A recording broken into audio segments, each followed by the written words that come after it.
स्वतःला इस्लामचा तारणहार होता असं समजणारा औरंगजेब हा इतिहासातला एक अत्यंत ढोंगी माणूस होता।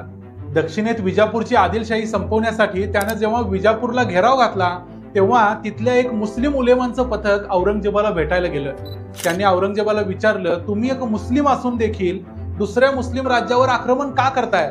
तेव्हा औरंगजेब म्हणाला, मला तुमची काहीच अडचण नाही, पण संभाजी आणि त्याचे मराठे तुमच्या राज्याच्या आश्रयानं मोठे होत आहेत, म्हणून मला तुमचं राज्य संपवायचं आहे। औरंगजेबाच्या हिपोक्रेसीची खरंच कुठली सीमा नव्हती।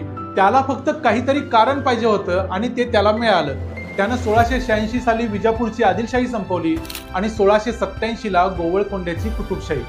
मग तुम्ही म्हणाल की औरंगजेबानं हे केलं तरी का? त्याचं खरं कारण काय? त्याचं खरं कारण हेच की या दोन्ही शाया शिया वंशीय होत्या आणि औरंगजेब स्वतः एक कट्टर सुन्नी होता। तो जेवढा द्वेष हिंदूंचा करायचा तेवढाच द्वेष तो शियांचा देखील